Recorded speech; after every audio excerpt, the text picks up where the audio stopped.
안녕하세요. 김효진 목사입니다. 이 영상은 성경 통독하시는데 도움을 드리기 위해 마련한 영상입니다. 통독을 하면서 익숙하지 않은 배경과 내용들로 인해 어려움을 겪는 성도분들이 조금이나마 도움이 될까 싶어 마련한 것인데요. 조금만 관심을 기울이시면 읽으시는데 유익이 있을 겁니다. 그럼 오늘 읽을 부분에 대한 안내를 해드리겠습니다.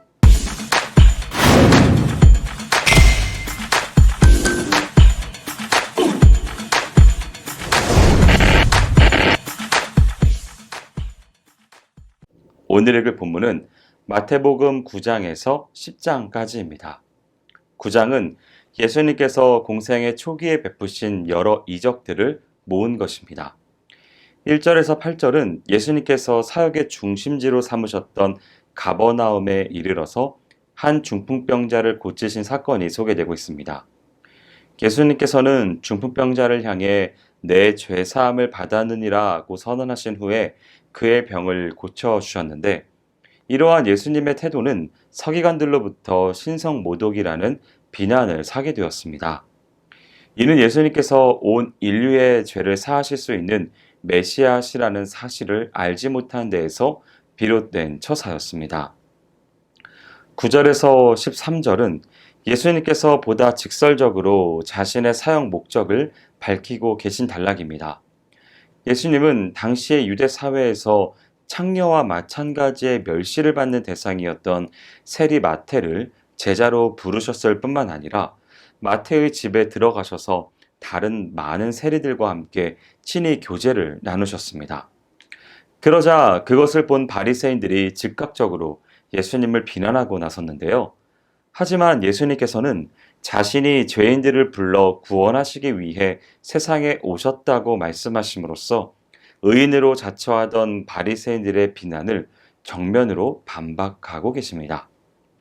14절에서 17절은 침례 요한의 제자들 역시 구태의연하고 경직된 종교 제도의 굴레에서 벗어나지 못한 모습을 보여주고 있는 단락입니다. 그들은 금식에 관한 문제를 제기했는데 은근히 자신들의 경건함을 과시하는 한편 예수님과 제자들이 무절제하고 향락적인 삶을 영위하는 것처럼 매도하였습니다.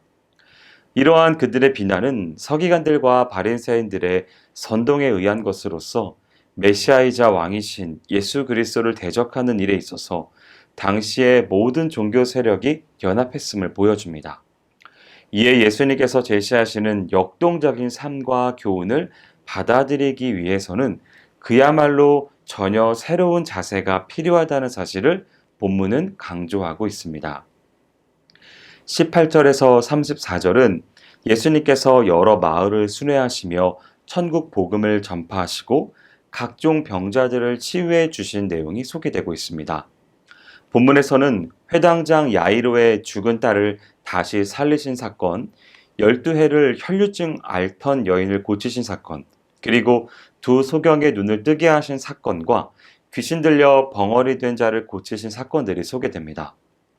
이러한 사건들은 산상수훈이 행하여지고 난 후에 시작된 제2차 갈릴리 사역 때에 발생한 사건들입니다. 이를 예수님께서는 천국 복음의 전파와 아울러서 각종 병을 고치고 귀신을 물리치는 이적들을 행하심으로써 자신의 초림과 함께 역동적으로 임한 하나님 나라의 도래를 입증하셨습니다. 35절에서 38절은 예수님의 2차 갈릴리 사역의 총정리 부분입니다. 여기서 예수님의 지상 사역이 천국 복음의 전파와 각종 치유의 이적을 행하심, 그리고 하나님 나라의 법과 윤리에 대한 새로운 가르침으로 요약될 수 있습니다. 바로 이와 같은 일들을 보다 효율적으로 수행하기 위해 예수님께서는 추수할 일꾼이 필요하다고 말씀하셨습니다. 10장은 예수님께서 당신을 따르던 많은 제자들 중에서 12 제자들을 따로 불러 사도로 임명하시고 그들을 전국 각지로 보내어 전도의 실제 경험을 쌓도록 파송하시기 전에 교훈하시는 말씀을 기록하는 장입니다. 1절에서 15절은 예수님께서 자신의 제자들 중에서 특별히 12명을 뽑아 사도로 세우시고 그들에게 권능을 부여하신 후에 천국 복음의 전파를 위해 이스라엘 각처로 파송하시는 내용이 나옵니다. 따라서 본문은 12사도의 명단을 소개하는 부분과 그들을 파송하시면서 전도의 대상, 메시지, 방법에 관해 설명하시는 당부를 소개하는 부분으로 구성되어 있습니다. 16절에서 39절은 복음 전파로 말미암아 필연적으로 직면하게 될 고난과 핍박에 대해 교훈하고 있습니다. 즉 예수님께서는 비록 메시아 왕국이 시작되기는 했어도 여전히 악의 세력이 잔존하고 있다는 사실을 아셨기 때문에 12사도에게 복음 전파의 사명을 부여하시고 이스라엘의 각처로 파송하기에 앞서 그들이 겪게 될 고난과 핍박에 대해 예고하셨습니다. 이어 그들에게 예수 그리스도의 명령에 순종하여 복음을 증거하는 자로 그 어떤 고난과 핍박을 당하더라도 두려워하지 않는 용기와 결코 흔들리지 않는 믿음의 자세를 지니도록 촉구하십니다. 한편 예수님은 본문에서 복음 증거자들이 고난과 핍박 가운데서도 두려워하지 말아야 할 이유로 세 가지를 말씀합니다. 그것은 감춰진 것이 드러나지 않을 것이 없고 숨은 것이 알려지지 않을 것이 없기 때문입니다.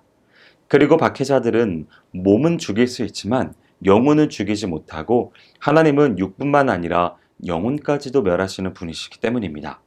또한 하나님께서 성도들을 친히 보호하시기 때문입니다. 40절에서 42절은 복음 사역자를 영접하는 자들이 받게 될 복과 상에 대해 말씀하고 계십니다. 이러한 예수님의 말씀은 복음 사역자들이 언제나 핍박과 반대만 겪는 것이 아니라 영접과 환대도 받게 된다는 사실을 강조하면서 제자들에게 소망과 위로를 가져다 주고 있습니다. 한편 복음 사역자를 영접하는 것은 예수님을 영접하는 것이며 또한 더 나아가서 하나님을 영접하는 것으로서 반드시 거기에 상응하는 복과 상을 받게 된다는 사실은 성도와 그리스도와 성부 하나님 사이의 유기적인 연합을 보여주고 있습니다. 여기까지 마태복음 9장에서 10장까지 성경 통독을 하실 때에 도움이 될 만한 내용을 전해드렸습니다. 혹시 이 외에 질문 있으시거나 나누고 싶은 이야기가 있으시면 밴드나 댓글로 달아주시면 필요한 도움을 드리겠습니다. 그럼 내일 다시 만나도록 하겠습니다. 통독 화이팅 하세요!